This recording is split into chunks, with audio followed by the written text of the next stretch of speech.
नमस्कार, मैं हूं आपके साथ आलोक। आप देख रहे हैं टीवी 27 न्यूज। खबरों के सिलसिले को देंगे विस्तार। प्रधानमंत्री नरेंद्र मोदी ने गुरुवार को विकसित भारत विकसित मध्य प्रदेश कार्यक्रम के तहत मध्य प्रदेश के लिए 17,500 करोड़ रुपए की विभिन्न परियोजनाओं का वर्चुअली लोकार्पण और भूमि पूजन किया। प्रधानमंत्री मोदी ने उज्जैन में विक्रमादित्य वैदिक घड़ी का भी शुभारंभ किया, साथ ही साइबर तहसील परियोजना की भी शुरुआत की। यह कार्यक्रम एमपी के सभी विधानसभा और लोकसभा क्षेत्र में हुआ। मुख्य कार्यक्रम राजधानी भोपाल के लाल परेड मैदान पर आयोजित किया गया। यहां राज्यपाल मंगूबाई पटेल और मुख्यमंत्री डॉक्टर मोहन यादव समेत मंत्रिमंडल के सदस्य और बीजेपी पदाधिकारी मौजूद रहे। इस दौरान प्रधानमंत्री नरेंद्र मोदी ने कहा, देश की जनता ने ही अब की बार 400 पार का नारा दिया। जनता का यह विश्वास भाव विभोर करने वाला है। पीएम मोदी ने कहा कि गरीब को हर मुसीबत से बचाना ही मोदी की गारंटी है।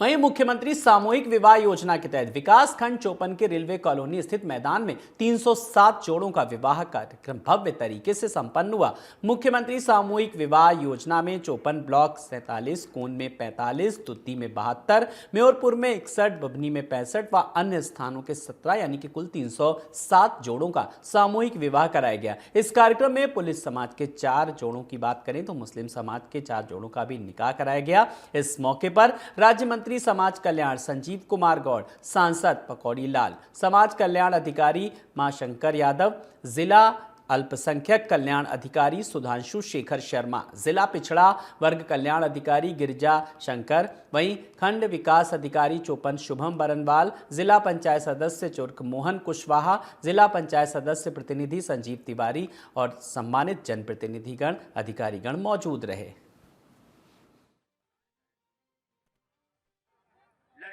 हर मांग को पूरा करने का वचन प्रदान करते हैं। आज के बाद से विकसित भारत संकल्प यात्रा हायर सेकेंडरी स्कूल ब्यौहारी के मैदान में ब्यौहारी जनपद पंचायत क्षेत्र में विकसित भारत कार्यक्रम का आयोजन किया गया। इस कार्यक्रम में बड़ी संख्या में लोगों ने शिरकत की। इस कार्यक्रम में पीएम नरेंद्र मोदी ने प्रदेश में विकास की आधारशिला रखी। इसी के साथ पीएम मोदी ने उज्जैन की वेधशाला का वर्चुअली लोकार्पण किया। इस मौके पर उन्होंने कहा कि वर्चुअली रूप से इतने सारे लोगों का जुड़ना बहुत ही गर्व का विषय है। इसी के साथ उन्होंने कहा, देश में प्रचंड बहुमत से एक बार फिर बीजेपी की सरकार बनेगी।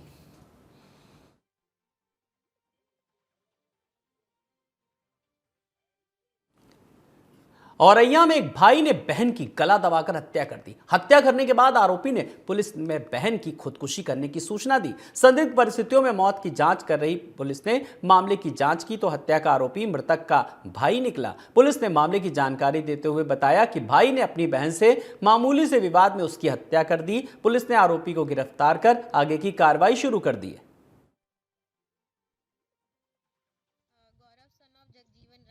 ये बड़े पुरवा थाना बिदुना के रहने वाले हैं। इन्होंने सूचना दी कि इनकी बहन पारुल ने फांसी लगा ली है। जब मौके पे आके देखा गया तो जो गले पर इंजरी है उससे संदिग्ध परिस्थिति प्रतीत हुई। तो जब और पूछताछ की गई तो जानकारी मिली कि गौरव सन ऑफ जगजीवन राम ने अपनी सगी बहन पारुल दौरे वाइफ ऑफ सुनील कुमार, जिसकी 2019 में शादी हुई थी, पति से उसका मनमुटाव होने के कारण वो किसी व्यक्ति के साथ किसी अन्य जगह चली गई थी। तो जब ये वापस आई तो वहीं गाजियाबाद जिले के कौशाम्बी पुलिस ने एक फर्जी आईआरएस ऑफिसर को गिरफ्तार किया। पुलिस ने बताया कि फर्जी आईआरएस खुद को सेंट्रल एक्साइज का चीफ कमिश्नर बता रहा था। आरोपी के कब्जे से चीफ कमिश्नर सेंट्रल एक्साइज का कार्ड भी बरामद किया गया। पुलिस ने एफआईआर दर्ज कर फिलहाल जांच शुरू कर दी है। पुलिस ने बताया कि फर्जी आईआरएस बनकर कई व्यापारियों को ठग चुका है।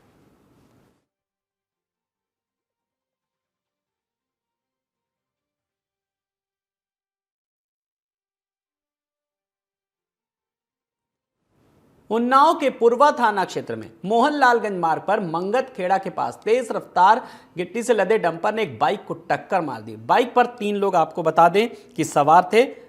और इसी के साथ साथ आपको बता दें कि जिस तरीके से हादसे में एक शख्स की मौके पर ही मौत हो गई, जबकि 2 लोग गंभीर रूप से घायल हो गए। घायलों को अस्पताल में भर्ती कराया गया। घटना से गुस्साए परिजनों ने सड़क पर जाम लगा दिया। वहीं एसडीएम, सीओ और कोतवाल फोर्स के साथ मौके पर पहुंचे परिजनों को दोषी के खिलाफ कड़ी कार्रवाई का आश्वासन दिया। परिजनों ने घटना स्थल पर ब्रेकर बनवाने का भी आश्वासन दिया, तब जाकर के परिजन शांत हुए और जाम खुल सका। इस दौरान करीब 1.5 घंटे तक सड़क पर आवागमन पूरी तरीके से ठप रहा।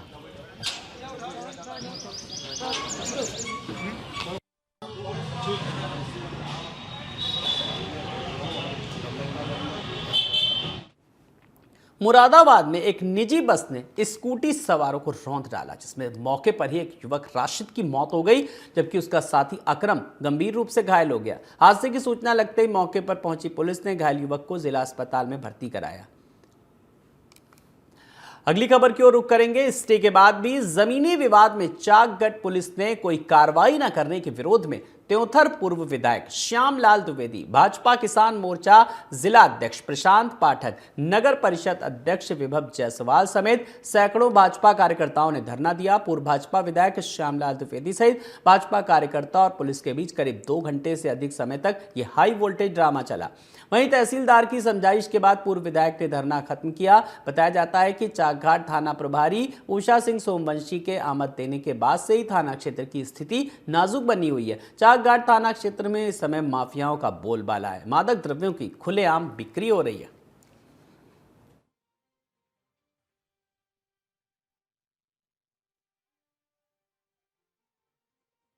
जानकारी मुझे अभी आपके ही माध्यम से हुई, वीडियो देखे मैंने। बेसिकली हमारे माननीय पूर्व विधायक जी थाने गए हुए थे। इस बात की जानकारी थाना प्रभारी द्वारा दी गई। कोई ज़मीनी विवाद था, उसमें स्टे को लेकर के उनकी कोई मांग थी, जो पुलिस ने पहले स्टे को तामील करा दिया था और अपनी कार्रवाइयाँ कर ली थी। और थाना प्रभारी से जानकारी लेने के बाद ही पता चला कि विधायक जी और उनके कुछ सहयोगी थाने पे थे। तहसीलदार और थाना प्रभारी की समझाइश देने के बाद वो वहाँ से चले गए।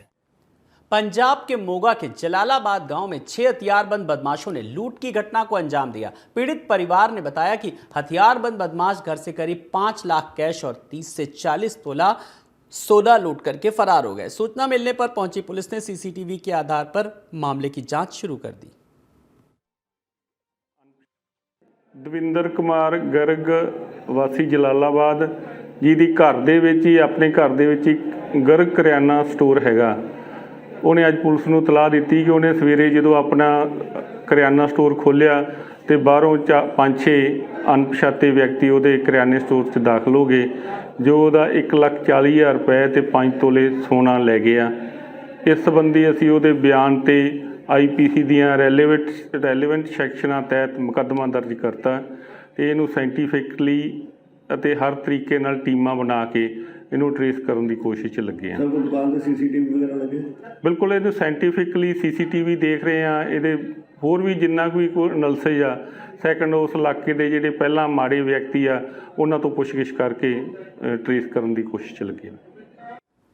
वहीं जोशीमठ नगर में भूदसाव आपदा के 14 महीने बाद भी नगर एवं प्रभावित मूल निवासियों के संबंध में सरकारी स्तर से अभी तक कोई ठोस निर्णय नहीं लिए जाने के कारण नगर के मूल निवासियों में आक्रोश बढ़ गया है। जोशीमठ के पुस्तैनी मूल निवासियों ने नगर में व्यापक जुलूस प्रदर्शन निकालकर शासन प्रशासन के खिलाफ नारेबाजी की। वहीं जुलूस के बाद तहसील में सांकेतिक धरना भी दिया।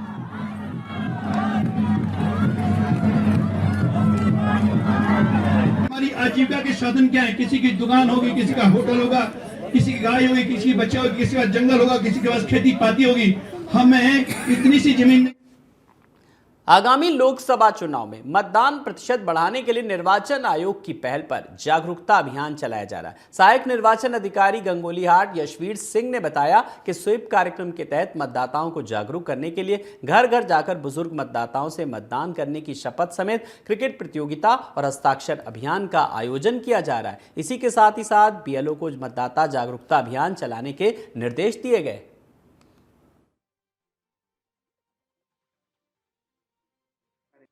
नमस्कार, मैं सर्वप्रथम अपना परिचय दे दूं। मैं यशवीर सिंह, SDM गंगोलीहाट व वेरीना।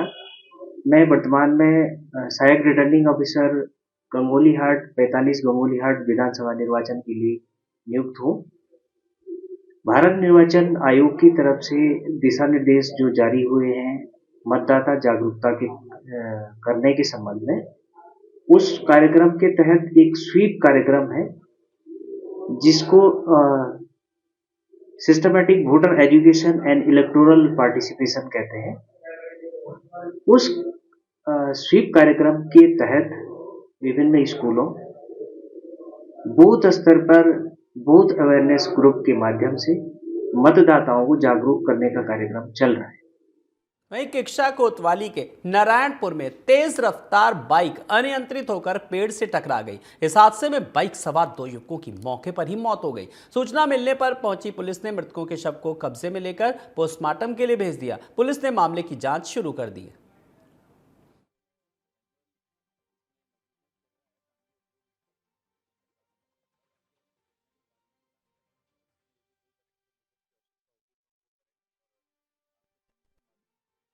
ये आनंदपुर नारायणपुर क्षेत्र की घटना है, जहां पर एक दोपहिया वाहन जो अनियंत्रित होकर के एक पेड़ से टकराया, जिसमें 2 युवकों की मृत्यु हुई है और इन दोनों के पंचायतनामा पोस्टमार्टम की कार्रवाई की जा रही है। और बेसिकली ये जो है मैनुअल, इसमें नेग्लिजेंस लग रहा है, मानवीय भूल इसका प्रथम दृष्टया कारण प्रतीत हो रहा है। बाकी हम दुर्घटना के कारणों की जांच कर रहे हैं और इसमें यदि कोई करेक्टिव मेजर्स की आवश्यकता होगी तो हम लोग करेंगे। और आपके चैनल के माध्यम से भी हम अपील करना चाहते हैं कि दोपहिया वाहन चलाते समय हेलमेट का प्रयोग अवश्य करें। जनपद रुद्रप्रयाग में 16 बटालियन गढ़वाल राइफल्स के पूर्व सैनिकों ने 44वां स्थापना दिवस बड़े धूमधाम से मनाया। इस कार्यक्रम में वीर शहीदों को याद में दीप प्रज्वलित और पुष्प अर्पित कर उन्हें श्रद्धांजलि दी गई। इस कार्यक्रम में वीर शहीदों के परिजनों को शॉल भेंटकर सम्मानित किया गया।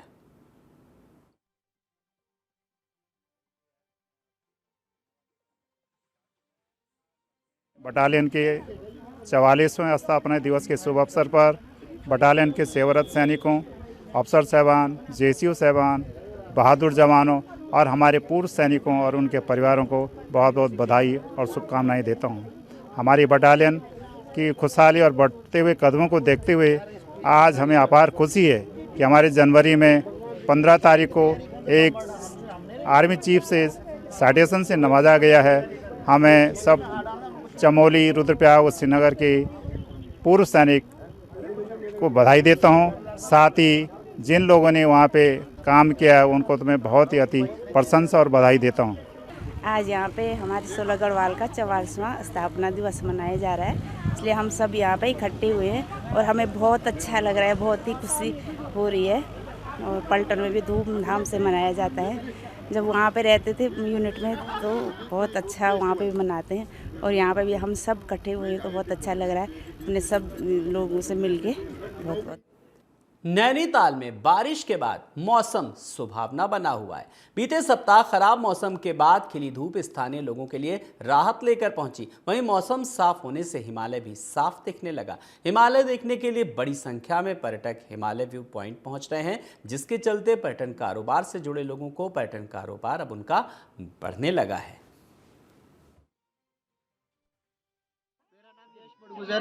हम आए महाराष्ट्र से 18 लोग। अब नैनीताल होगा, कल से आप नैनीताल में इससे बढ़िया अनुभव कहाँ नहीं होगा। ये पहाड़ियाँ, ये डोंगर, ये पानी, ये सब हमें कहीं नहीं मिल सकता, नैनीताल में ही मिलेगा। बहुत सुंदर लगा यहाँ पे, सिर्फ ठंड ज्यादा है, बाकी बहुत अच्छा। हेलो, मेरा नाम भुवनेश चौहान है और मैं कल्याण महाराष्ट्र से आया हूँ और हम लोग 18-19 लोग हैं और हम लोग इधर 2-3 दिन से रह रहे हैं और ये नज़ारा देखे बहुत सुंदर लग रहा है। ऐसा लग रहा है हम लोग हिमालय देखने नहीं, स्वर्ग देखने आए हैं और स्वर्ग ऐसा लग रहा है कि क्या बोल सकते, बोलने का शब्द ही नहीं है मेरे पास, इतना सुंदर है। और ऐसा लग रहा है कि हम उधर से उठाते उधर ही को ले जाऊंगा, बार बार आते रहे और 100 से जाए ना।